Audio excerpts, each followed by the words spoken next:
I said, I hope this works. I see live. Waiting for our pretty faces to come up here.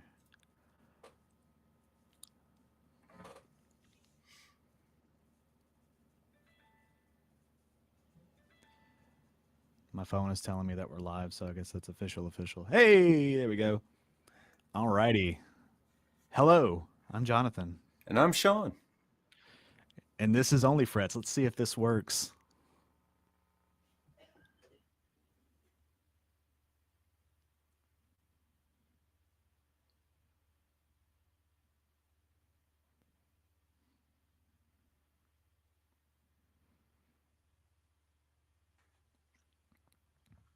All right. Did it go? So it's going right now. Yeah, it's the little bit of the delay, but it looks like our intro is official. So Half yeah, 50% official. half We're official. Sean halfway cannot do there. it. I couldn't get the intro on my end this week, but we will have it rolling for next week. Yeah. So if you're watching on Sean's channel, it's a beautiful piece of art, I promise. But you might have saw it in the little corner up there on my side. I don't know how it works with that, but either way. Yeah. Either way, Week number 4, bro.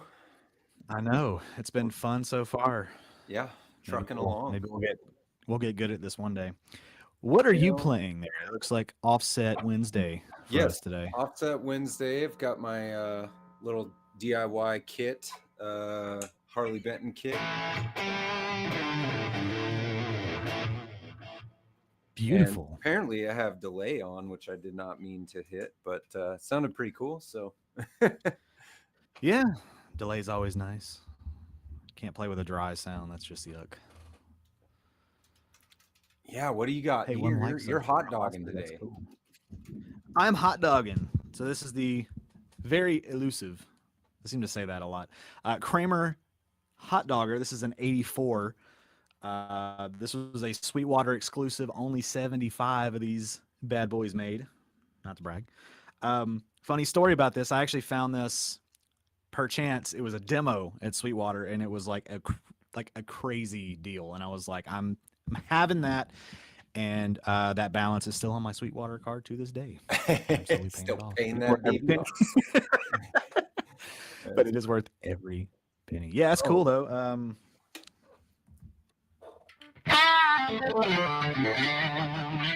Some 80s type, I don't know.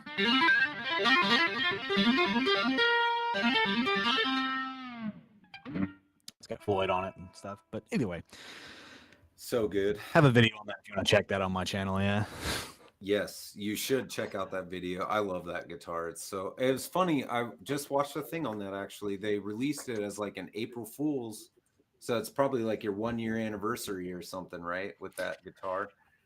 Or 2 years. I guess maybe since it was released. You know what? That's actually funny that you say that with this being April 2nd. I honestly didn't even think about that, but you're right. I think it was like an April Fool's kind of like, it did so well. They did like, yeah, it did so well. They did another limited run of a little bit more. Yeah. But yours is the first 75 that they did. Yeah. And I think that this one, I could be wrong with this, and I said this in the initial video that I did. I think it was a demo because Casino Guitars, Jonathan over there too, funny enough, they had a video not long before this one came up for sale on Sweetwater, where he was playing one of these, and this was obviously long after they had sold out initially. And I was like, "Oh, is this that freaking demo guitar? Like that'd be cool." I've never confirmed that. Yeah. But if that's the case, I mean, from one Jonathan to another, hello, Casino Guitars. Love your channel. They're not watching this. I don't know why I'm saying hello to that. Well, that's okay. They might. That's okay. They get the message. Yeah. So what are you playing through? I know we're playing your guitar. What are you playing through? Yeah. Real quick, want to shout out Mark Spurgeon over here on my channel has a birthday coming up, or it's his birthday today. So we want to just say happy birthday to our most loyal viewer on Sean Plays Guitar here. Happy birthday. Sounds like he's got a Squire Jazzmaster coming for his birthday present. So nice. Not a bad day. No, not at all. On the 9th. All right. Well, happy early birthday, Mark. As it pertains to what I'm playing through 2 modelers, Jonathan. Not one. Blasphemy. Yeah, not 2 of one, them. 2. I have the Line 6 Pod Go, which there's also a video on my channel about me. I actually won that. And then I run the Pod Go into the guitar input, so out into the input of my Fender GTX 100 modeling amplifier, and it gives me any litany of amplification tonal options. So I can use the bank of amps that are in the GTX 100 if I wish, and bypass whatever's on the Line 6, or I can use the amp in front of the GTX 100, which is my preferred. Line 6's models are very, very good. And then I use the GTX 100 as like an FR cab with the added bonus of back end effects. So all of my post effects like delay, reverb, anything like that, I can have any number up to 5 effects on the GTX 100. It also has the looper. So if I want to do looping, I do that in there. And so that gives me 5 on the board right there, 5 for the Line 6 plus a wah. So that's 11 pedals, any number of amps, direct XLR out from the GTX 100 into my workstation here. And also I can monitor live if I wish to. So I can have sound coming out of the amp or not, and just coming out into the computer. Nice. I mean, modeling's come a long way, bro. Yeah. Oh yeah, it really has. And you're just starting to get into these waters here now, aren't you? Yes. Yeah, because I think really where I've come from was more solid state, just straight up solid state amps, really. Yeah. But yeah, I mean, like multi effects pedals, things like that. Like for this one, I'm literally just running into the Sonicake Pocket Master, and I mean, this little thing right here is probably the most impressive example of where modeling has come, because it sounds fantastic. I mean, it like blows my mind how good this thing sounds. It shouldn't be this big and sound that good. Shouldn't be that big, and it should not be like $70. Yeah. This should not exist and be as good as it does, or as good as it is for what it is. I mean, it's bananas how good it is. But yeah, I mean, simply put, you could plug something like that into here and it just, sound great. Now, to be fair, the patch, if you will, that I'm running isn't a stock plugin, because the biggest selling point I think with the Sonicake, or the Pocket Master, excuse me, is that you can run NAMM models. So the Neural Amp Modeler, if you've never heard of that, and I think Sean, you're actually the one that turned me on to the Neural Amp Modeler. Yeah, thank you very much for that. Get on your YouTube channel and take credit for anything, but that was, so they had just the software on your desktop, and you could play through that, and everything was free, and it still is, as far as I know. Yep. And then guys on the Facebook group actually just started making their own like boxes, like your Sonicake there, or like the Hot Tone Ampero, or there's several of them. I believe even NAMM got some of their own manufactured now. But yeah, like it was just crazy, and I knew you would love it because I wasn't doing any videos at the time, but I was just like, hey man, you got to check this out. But I mean, it's good tone. A lot of the tones that I use, a lot of the tones that I use are just Neural Amp. It's literally, because in case you don't know what it is, I don't want to make this a NAMM advertisement, but it's open source, so like anybody can make their own stuff, upload it to numerous websites. But I mean, you can do like amp head captures, IRs, like traditional IRs, full full rigs, amp, pedals, speaker, everything. Yeah. And that's the benefit of like something like the Pocket Master, and probably why it's selling so well. Really is, you can upload those straight to there, and it's as long as it's a full rig. That is the one caveat. You can't do your own IRs in there, which it is what it is. But if you make your own models, you can put them in there and take it wherever you go, and it's just like insane. And that's one that I'm running now. Is it's a full rig like Friedman. I think it's a Brown Eye something or whatever it is, Yep. and it sounds phenomenal. Even through this, sounds exactly like it would even in the NAM loader, whatever you want to call it, the Right program on your desktop. Yeah. Yeah, it sounds exactly the same, and it's crazy. It is, And you can ridiculous. plug that little guy into an FRFR cab, or like I can Mhm. just plug it into my GTX. Yeah, And you could use it at a gig, and it yeah, seriously. weighs 6 ounces. Well, here's the crazy thing. So I was gonna say, dang it, did I lose it? I might have actually lost the thought for once in my life. This is Oh, the first no. time it's ever happened.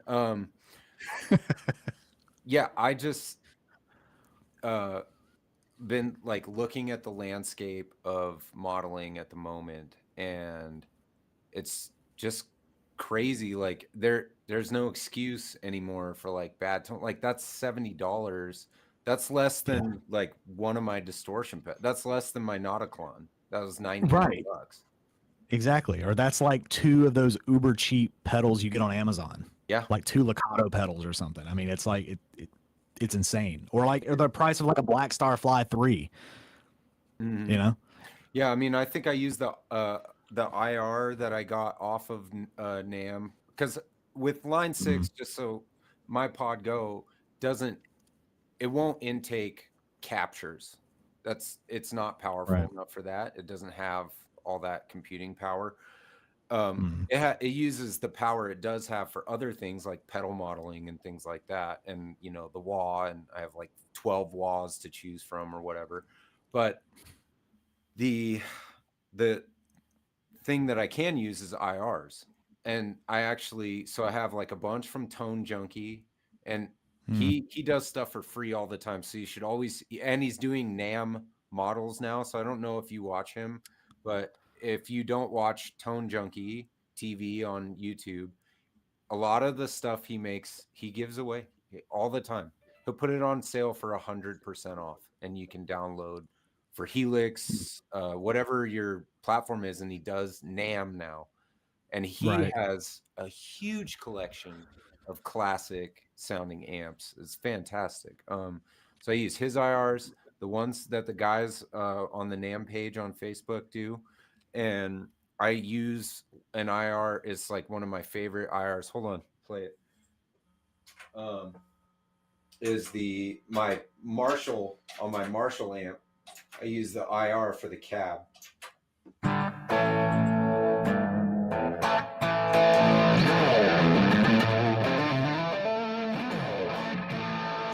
And like that speaker cabinet is just so much better, because it was, it's like modeled after some guys that he has had his whole life or whatever.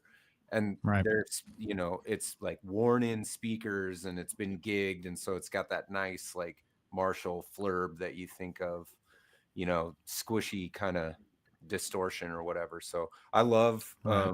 the NAM stuff. I think it's cool that Sonic Cake has, and like you said, it's not like an ad. If you haven't seen Jonathan's video on that, you should definitely watch it. But I said in the comments section, I think that's some of the best tone, and you always have good tone. I love your Black Star, like, so it's saying something about, the technology, not about whether or not you have good tone. You always do.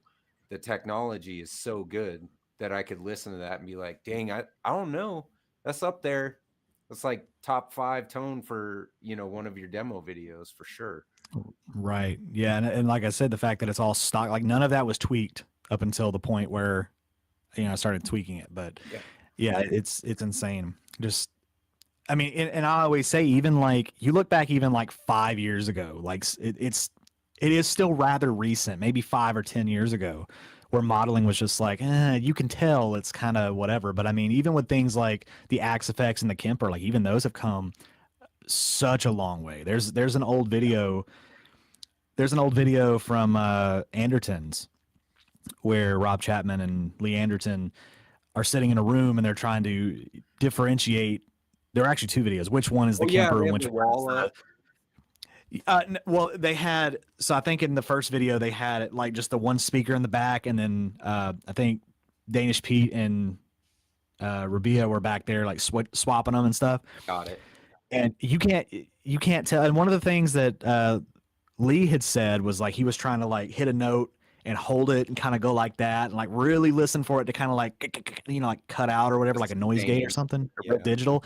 Didn't do it. And I was like, and this is years ago. This is like 6 or 7 years ago, mind you. Yeah. And I'm just like, that is crazy. Because they got fooled as the end of the video. Spoiler alert if you haven't seen it. Right. But Right. it is insane just how much. Now, obviously, the Kemper and Axe-Fx are like what $2,000 and $3,000. Very. They're gonna be better than something like the Pocket Master. But I mean, again, it's all about perspective. It's that law of diminishing returns. For $70, you cannot tell me that this does not sound good. For $70, I find it interesting. there's people. how- Someone. Oh, go ahead. Sorry. No, just last thing.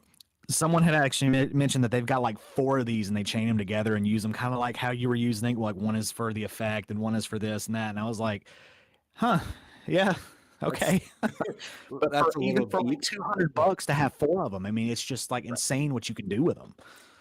Well, I was So- gonna say, I think it's interesting how I just did that big long Tone Deep episode with my old man. And Yeah. I had a Line 6 Spider 3 half stack, and I had a Behringer GX210. And Mark actually commented on the video. He had 2 of those, and he ran them in stereo, the Behringers.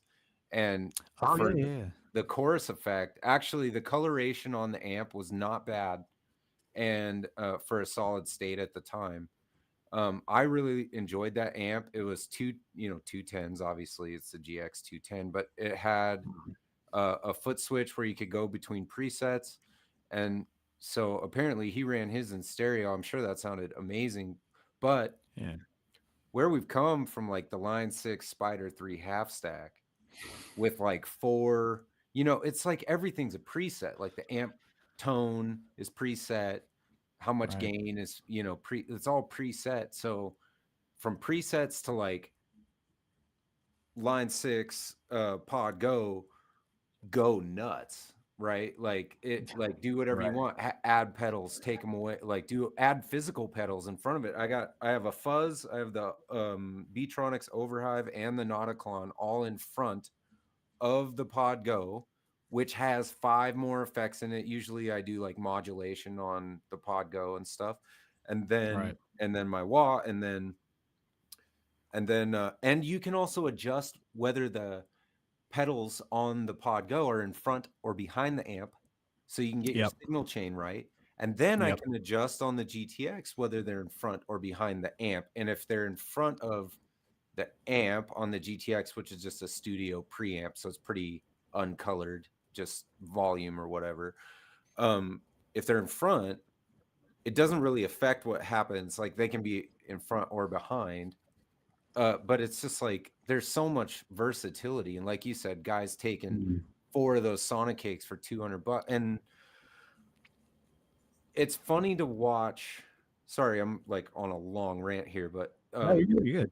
it's funny to watch the companies chase each other in circles on what to release. A bigger pedal, a smaller pedal. The Head Rush is like, we'll do all of them. Like they got the huge Helix size, and then they have the mini, and then they have just the the Stomp HX Stomp size, and they're all just like chasing each other around because guitar players is so finicky. We just can't decide, whether we Right. want these big, huge, and it's like actually like my physical pedal. We just change our mind every 3 years, and so you've got like the Sonic Cake, or the Pod Go, or the Helix, or somewhere right here you've got that the Kemper Floor now, where it's just the pedal, and Yep. I mean it's never, or you can have like a Spark mini, Right.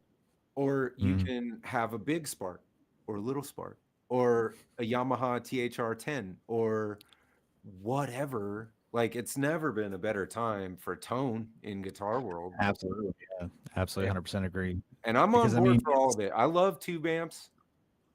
I don't know about yeah, you. I think you love your, I think you love like your Black Star stack there. I think, is that a tube? That's a tube, right? the Is that one? HT5, I believe, is like a hybrid kind of deal. I don't know Yeah. where the tube. There are tubes in it. In fact, right now, I'm pretty sure I need to replace the tubes. God help me. But but yeah, it's got tubes. I think in the preamp. That's like I'm my not. I'm Marshall not a valve. big like. Yeah. Yeah, I'm not a big like. I don't know anything really about them, but I'm very simple when it comes to gear. I'm just like plug it in if it sounds good. Hey, Does it I'll take sound it. good? Oh yeah. Right now it sounds like it's going kaput, but I think it's literally just the tubes. Yeah. In the meantime, I've got my little Joyo band amps that I've been playing through, and obviously they sound killer. Oh yeah. But yeah, Yeah. I'm Or not a yeah. huge You tube get a snob head or anything. that's this big. Like it Big- doesn't make yeah. any sense, dude. That's 20 watts right there. One tube in there, and I mean, this thing will blow your face off. Yeah. This is the Joyo Zombie 2. It's like a Mesa Boogie kind of deal, and I mean that thing will rip you to shreds. It sounds so good, and it's just like uncontrolled gain. And those are like $120, $170, something like that. They're under $200. But yeah, I mean it's never been a better time to be just a guitar player in general, really.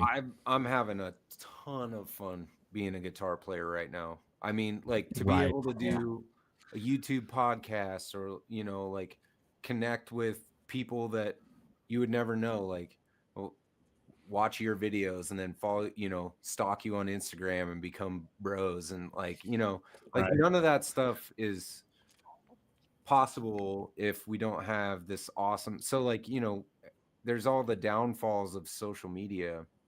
The best part is to be a dad in a pink room or a yellow one and be able to nerd out about guitar with like-minded bros and like just play. My Friday night live streams are a lot of fun. Shameless plug. Like last week, two of my buddies came and sat behind me and we drank beers while I played. I mean, is that not just like the life? It's the life, bro. I mean, it's so good. I mean, Yeah. hanging out, meeting new people. If you got people joining your stream, like and even if they don't, I mean, it's like I always sit and say that there's a lot of my videos that don't break 100 views sometimes, and I've been doing this for 3 years. And then I've got one that's over 100,000, and it's like it just is. But I'm having fun either way. Yeah. And that's what I think a lot of people need to remember is that you just got to remember at the end of the day you're having fun with it. If it's your living and like your mortgage payment's coming up and your videos are not performing well, maybe panic a little bit. But at the end of the day, if you're having fun with it, it doesn't matter how many views you get. You get no views. Right. Have fun with it. Well, and wrapping that into the thing, I watch like Tom Bukovac. I'm an Uncle Larry disciple, and I watch a lot of his videos. He's very funny. He's very forward. He's super just cut and dry about everything. He is like on there, and he's like, he would say, that doesn't sound like my Vox AC30 from 1964. And he would be 100% correct about that.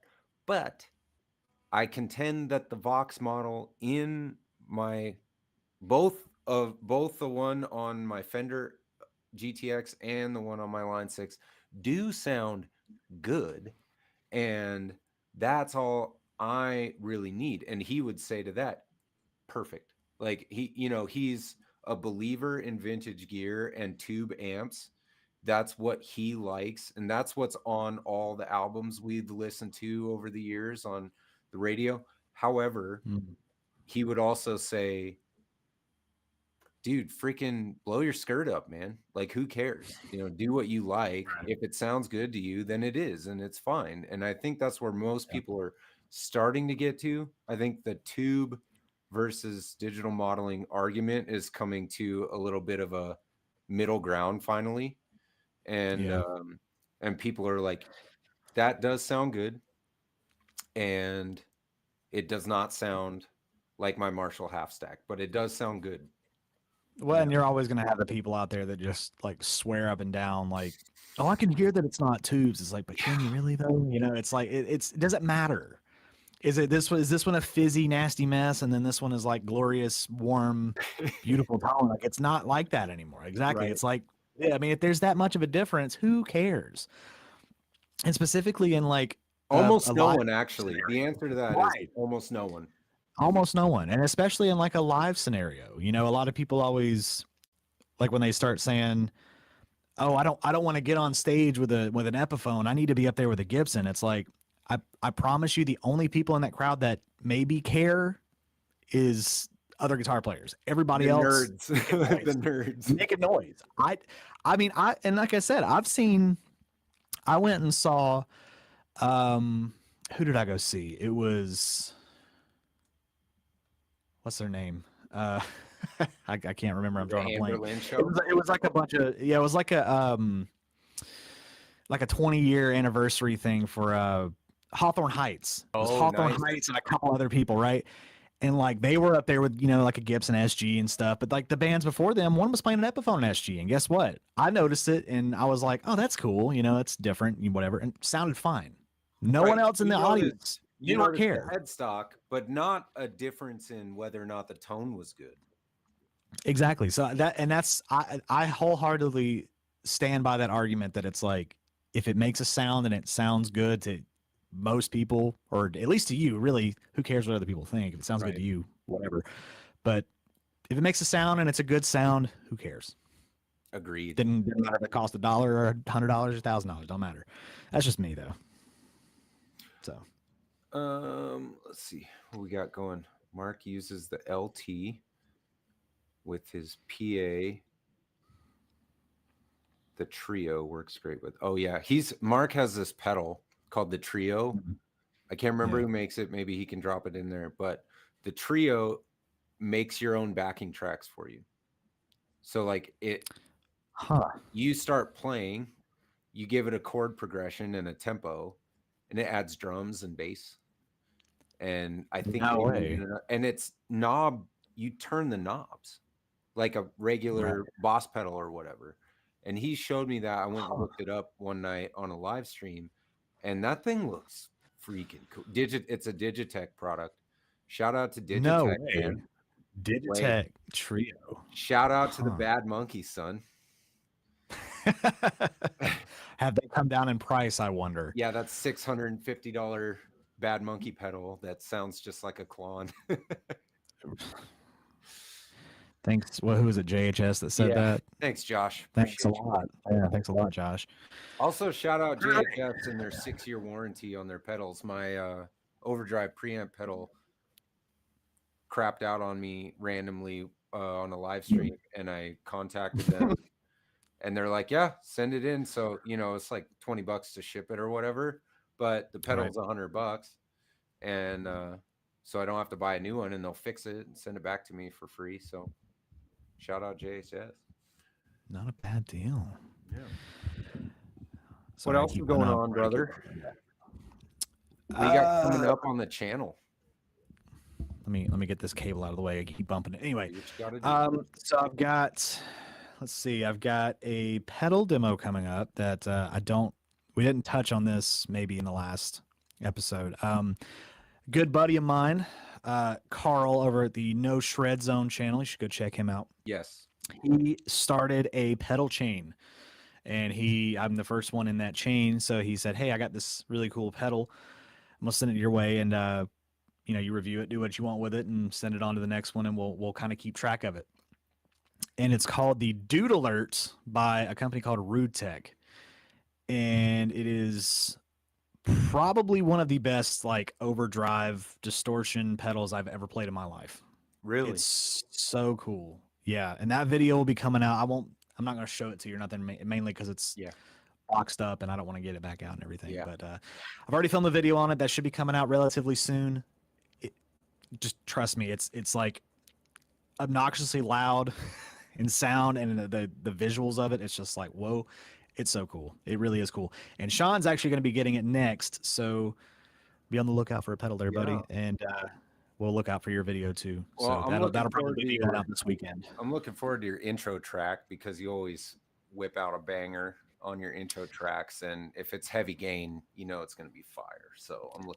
There won't be an intro track on that one. That's more What? just You yeah, robbed me. I did. I'm sorry. I'm Typically out. with pedals, I don't Goodbye. like to do intro tracks because it's just like, here's clean, here's this. I don't know. I'm trying some different things too. I'm trying, Mix and it for the up. record, I need to make a video addressing this too. For the record, I have moved my room around. I got a new desk. I'm filming in HD again, like 4K. Mm. I've got videos that I filmed months back that are gonna come out, and it's gonna look like completely different. My room will be a mess, like I was before. Um, if anybody cares, just know those are older videos. Yeah. So probably some intro tracks to be had in there that I've completely forgotten about at this point. Got another product from Donner coming up. That it's different, but it's cool in its own right. Yeah. I've got a bunch of guitars on the back burner that I've had for a little while that I need to get videos on, along with some comparison videos, like shootout kind of stuff, or like this versus this kind of type deals. A couple topic videos. I'll get to those when I get to them, but Yeah. yeah, lots of stuff scheduled to come out. I think I'm up to like middle of July right now. That's awesome. Once Man. a week. So yeah, it's on. It's there. It's good to be ahead. What do you got? Oh yeah, takes a lot of stress off of me. But what you got coming? If anything. Well, so today I'm shooting another Tone Deep with somebody else, and actually, you know, it's funny. Just bringing this up, might as well talk shop while we're on here. I probably want to do or reshoot the Tone Deep, not as Only Frets with you, where it's like a proper interview. So I'm working on my listening skills, and I want to ask questions and get answers from people that I admire or like or whatever, aspire to reach their level of. So I have I'm shooting one today, which is very special to me. I have one other person who's agreed to do one, and then maybe after that second one, you and I can sit down and I'll compile some questions. We'll reshoot. I would love that. That would be great. Proper interview. Yeah. And then on top of that, I have. So I'm doing all my guitars series. So the next one I'm actually going to do an acoustic, which is going to be a lot of fun. I might even sing in that video. Oh Lord! Everybody mute your speakers. Yeah, exactly. Kidding. Steve Don't do that. Cassidy, welcome to the stream. So I might even sing in the acoustic video. So wrote a song for my wife. My wife gave me the guitar, and I feel like maybe I could, add those two together. Yeah. And then my son is turning 7 in a few days, and we just got him one of those Epiphone power players. Yep. And it showed up yesterday. I did an unboxing video that I'm going to probably post like later today. Sweet. And then one of my All My Guitars episodes will be all my kids' guitars. And that'll literally be all of them in one video. So it'll be like the Donner little Strat, and it'll be the Epiphone power players, the Maestro Viwi, the Tele my dad got, and then the Lug. We got him that acoustic. Oh, the Lug, yeah. Yeah, when he was tiny, we got him one. And so I have some like pictures of them playing when they're young, a video of Nicholas like playing and singing on the thing. But we'll do an episode with all the children's guitars, because that's another thing about,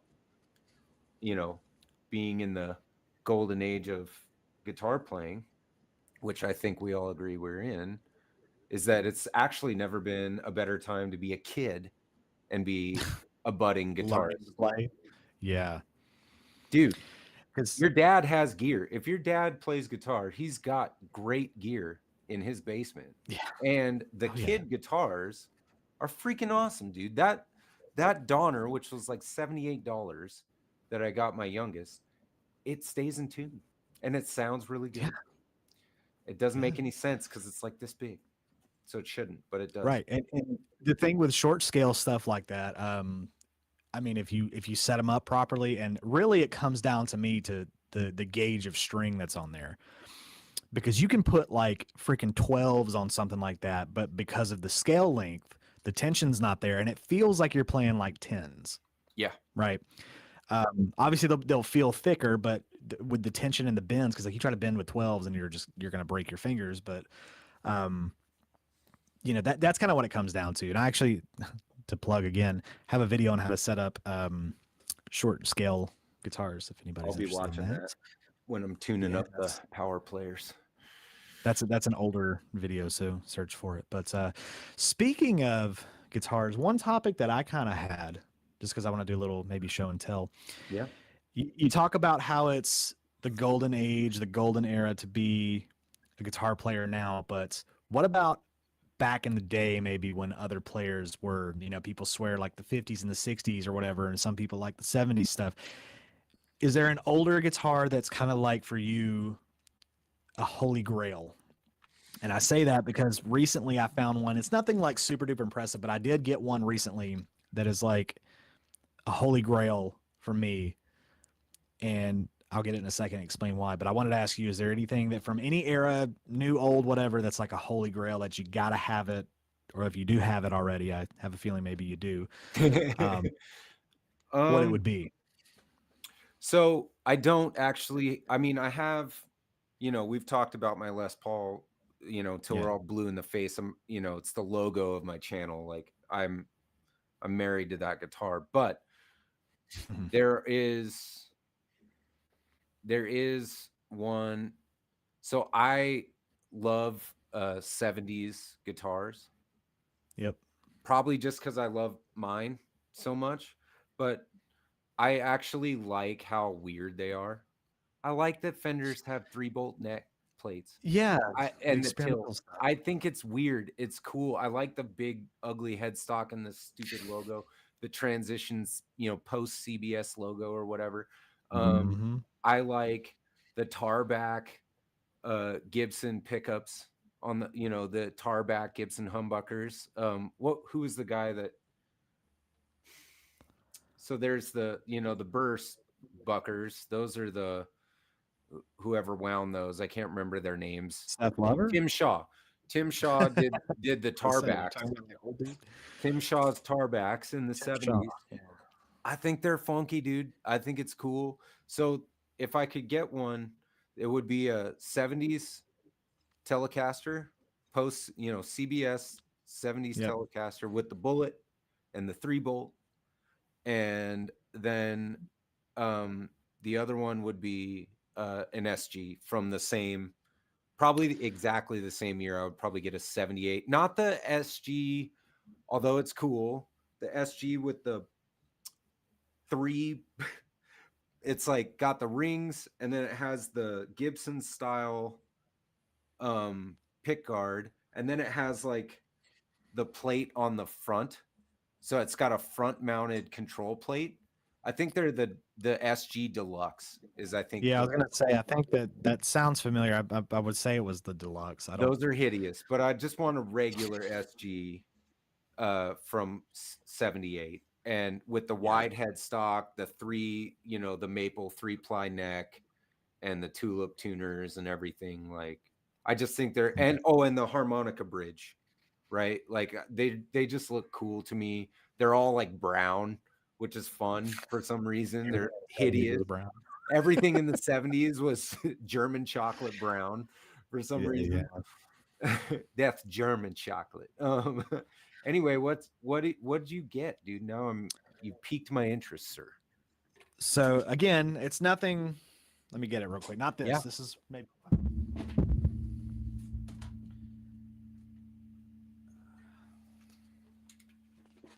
And I would say maybe this is one of them. I have a couple of them, but this one right here.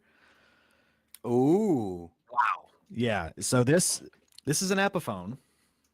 It's an Epiphone 57 reissue Les Paul Jr. in TV Really? yellow. Yes.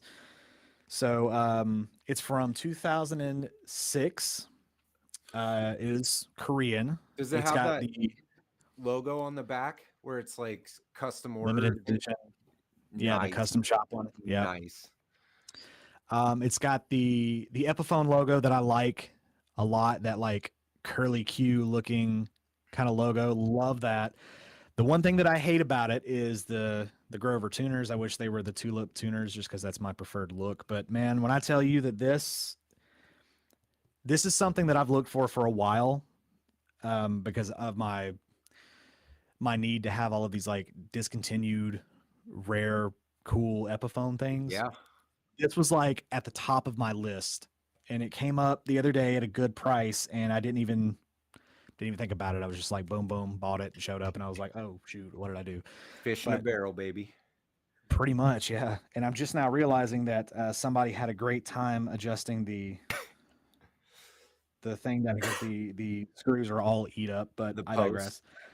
The post, yeah. Yeah, Something that I never knew that these had.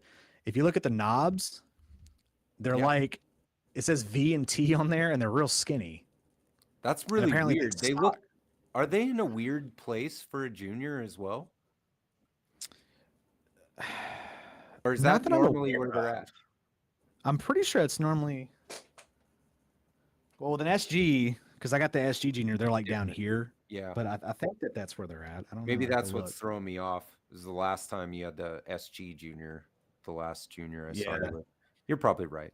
but when another thing too was kind of weird about it. Is this one doesn't have a fat neck, but it's got a rather wide kind of neck. Which my first ever Gibson that I had was a Gibson Studio from 2015. And if anybody knows anything about Gibsons from 2015, it's that they all suck. They're terrible.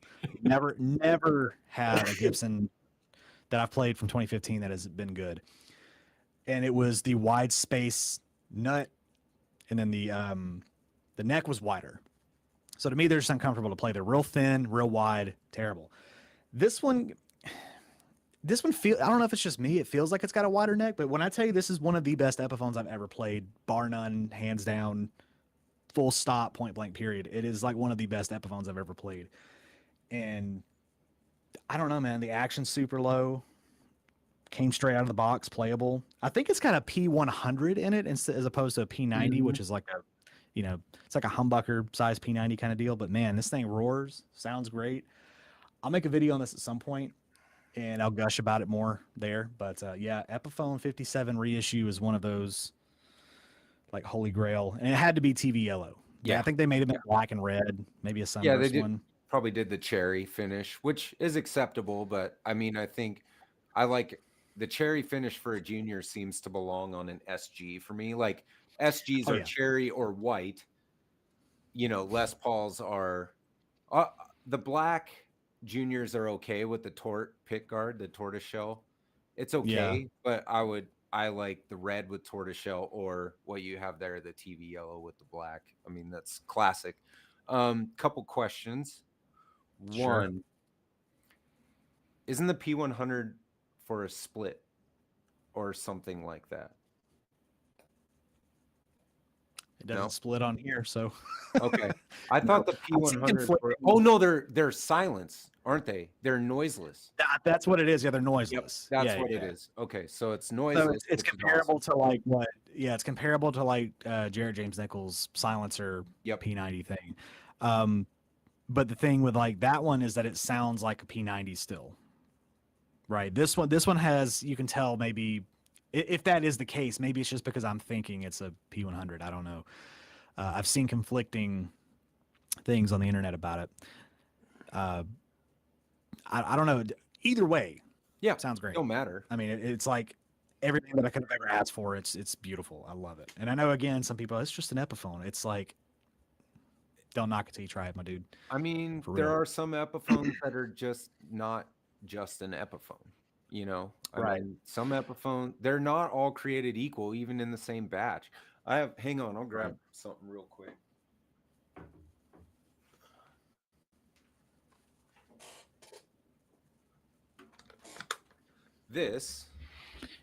this I'm is aware not too that this is not the stock pick guard here, but this is a $150 Guitar Center PR200 the VS. DR, This is a campfire guitar, bro. It's been through. yeah, It's out of tune, but it booms and it smells like 2003 Guitar Center acoustic room. That's what it smells like. That's Yeah. exactly when you smell. It smells like the acoustic room at Guitar Center in 2003. And every time I got it for my birthday when I was 19, and every time I pick it up, this is the one guitar I smell it before I play it, like every time. I don't know. It just takes me back to like opening it up out of the box when, you know what I mean? Yeah. And this is a throwaway guitar. Like nobody keeps these. They just sell them for like $25 at pawn shops, and they're all along the wall. And I kept mine. It's besides the Les Paul, it's the guitar I think I owned it longer than the Les Paul. So I've had this for like 21 years now. And I love it. And there's no pickup in it. It's a camping guitar, and I love it. And Epiphone acoustic, yeah. has, I mean, you care about the headstock. I don't care. Like I like the little chipped wing headstock, like that one. Like I think that it looked fine. I didn't need them to put Gibson style headstock on an Epiphone. I like the other one, Yeah. Where are you at with that? With the headstock issue? Yeah. I mean, to me, I've personally, there's something about, I don't know what it is, about the old Epiphone headstock shape that it makes me want to pick up the guitar.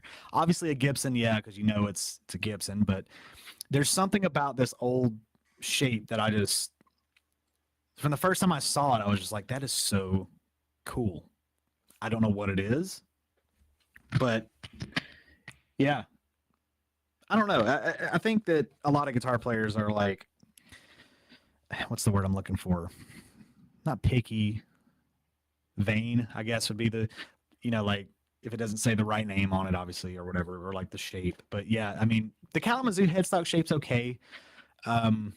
I go back and forth between liking that, like when I'm browsing for stuff, if I see a Kalamazoo headstock on it, the newer one, I'm kind of like, I'll pass. I don't know. It's kind of more a turn off than a turn on for you. Yeah, and then I mean, like the new ones to me, well, I'm gonna put them all in one basket, I guess. The newer ones with the Inspired by Gibson custom shop that have the actual Gibson open book. There was a Chinese domestic market one that had the open book, and they weren't. I mean, this is years and years ago. Yeah. The MIJ ones that are not the elitist model. The elitist ones have those. Have you ever seen those? The elitists were made in Japan, but they literally are just like a bump. It's so strange, and I didn't like it at first, but it's grown on me more and more as I've seen it. But older MIJ stuff, Epiphone had the open book too. And to me, they've always looked kind of funky, with the exception, if I remember correctly, of the one that had this type of logo on it. That I don't know why I call it curly Q. It's real round and curly. But yeah, the E is the. I could be misremembering. The C with the line through it. When the E is, it's yeah, and then like the P's and the O's, it just looks better to me. It's not that sharp like where they're mimicking the Gibson logo kind of thing. And I think it harks back to like the original Epiphone logo and stuff. And it's, I don't know, it kind of takes that, oh, this is just a cheaper Gibson kind of out of the equation. It's its own. It's like, yeah, it is, but it's like it's its own thing, right? I don't know. That's more of a mental thing, I guess. But as time goes on, and you just realize like, these are just good guitars, you kind of forget about all of that.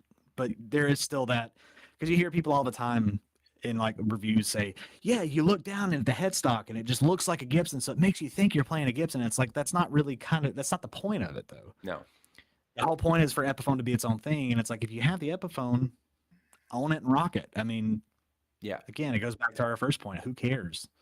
You Or have like fun. It sounds good. even our conversation about like Chipsons and stuff too. It's like have the stones to put your own name on the head. Like Epiphone should be Yeah. proud of their product. It isn't just because it's got licensed Gibson shapes. Mhm. We're not fooling ourselves. I know when I'm playing an Epiphone, I'm playing an Epiphone, and that is fine by me because I know that I got a cool Gibson shape, a really nice guitar that's well Mhm. made, that might need different pickups, but probably not. And it Yeah. was literally a quarter of the cost. And I'm okay with paying a quarter of the cost for a good guitar. You know, it's Right. good. There's nothing wrong with it. And so like that's why like Harley Benton doesn't bother me. They put their own headstocks on it. They put their name on it. They change it up. It's a Gibson shaped object or a Fender shaped object or, you know, a Mosrite shaped object, but they change the headstocks. They play by the Mhm. rules and they put their own dang name on it. And I just think that's great because you're giving me a look or a vibe or a style or a build that I wouldn't otherwise be able to afford. And it's a quality product at the end of the day. So I just feel like Epiphone could have just stayed with that headstock and no, none of us would really, it would give us something to complain about. Yeah, but the headstock, man, you know, it's like, but really at the end of the day, we all played Epiphones. We love Epiphone. Mhm. So, Yeah. And I well, mean, that's I will say, congratulations on yeah. that. Well, thank you. I appreciate it. Yeah. No, Yeah, that's awesome. that's. I will say this, just going back to the headstock thing. The the one that's on your acoustic, that's a huge hit or miss for me. It depends on what it's on. The acoustic looks great. On something like the Tommy Thayer Les Paul, don't do Yeah, that. For the agreed. Vivian Campbell, the Holy Diver, no, do not put that ugly ass headstock on there. It The is elongated, that belongs on the acoustics only. I don't even like them on the or the Sheraton. hollow bodies. The Sheraton, it looks great on the Sheraton, but It it's got looks that big okay. fancy curly, whatever on it. So it looks good to me. I'd probably rather have the one you're holding, that headstock For on a Sheraton. day in day out, yeah, the full Yeah, stop. I would rather have with the logo, the headstock shape, yeah, the neck break angle is like 14 degrees as opposed to Gibson 17. Not that that's that big a deal, but it does help with the tuning stability and the binding in the nut and all that kind of stuff. And then it's like that much less likely to break if it falls over, stuff like that. yeah, I don't know. Epiphone got its benefits. The yep, price obviously being the biggest one of them, but then you get models like this that the Gibson variant would be, you know, ridiculous. To find a right. TV yellow Les Paul Jr. and a Gibson, you're going to pay out the rear end for it. Yeah. Well, think about it too. Think about, okay, the Epiphone is so much cheaper, but you just highlighted a bunch of reasons why it's technically better than the Gibson design. It's like, Right. okay, the headstock probably won't break. Your G string is probably not going to be out of tune, and the finish on it is never going to fail. So that Right. means they're at 3 points. Technically, the guitar is better, and we're all like, "Yeah, but like it doesn't wear out over time." You know, like we like broke and beat up old things. So we're kind of like, "Yeah, but is it relic though? Like, can I relic the?" It's like, no, it literally will last you your whole life. You could buy that Epiphone Junior when you're 15, and it'll look exactly the same when you're 45. And that Exactly. should be a good thing, but we turn our nose up at it all the time. Yeah. Some of the white, like if it's a white, sometimes over time that will fade, but I mean, Yeah. it fades like tastefully. It's not like it's going to go from clean, pristine white to like sat in a smoky bar for 50 years, ugly nicotine yellow. Yeah. Some people like that, and some things it looks good, but yeah, I mean, I don't know. I would rather have and I'm not one of those people that's like, oh, I don't want to scratch and dent it. And that's part of the reason I buy used gear because like this one's got scuffs on it. I mean, it's got some stuff here, but Yep. I'm like, well, if it gets scuffed anymore or chipped, I mean, it was already like that when I got it. You don't So, have to be precious. yeah, and I'm not. I mean, I got my Gibson back there. I'm not precious with that. Yeah. To No, me, they're tools at the end of the day. I mean, they people are. probably be like, why is the Kramer not in a bag and on the wall? It's like, why would it be? Yeah. Plays great, Yeah. sounds great. It's cool. Stays in tune. I mean, it's built well. Why am I going to waste it and looking at it like, man, I wish I could play it because there were only so many made or whatever. But it's like, no, I'm going to play it. Right. Sorry. Sue me. Speaking of play it, let's hear that thing. Oh yeah, this thing. I did plug it into. Let me give y'all something a little bit different, before because I know it's getting kind of about that time. We are nearing the end of our hang. Let me see if I can. Can you hear that at all? It's a little quieter than, like, say, the distorted tone. That's better. Okay. I didn't know what tuning was in. I'm sorry. That's okay.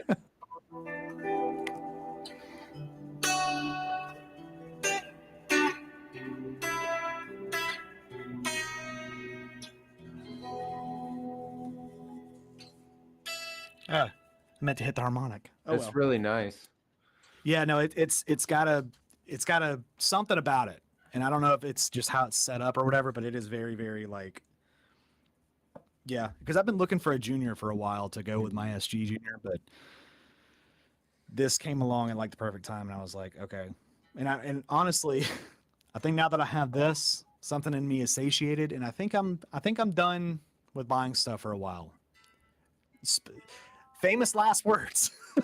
I was gonna Famous say. last words, I think because I have such a backlog of things that I got to get done, I'm gonna try to put more energy into focusing on that than,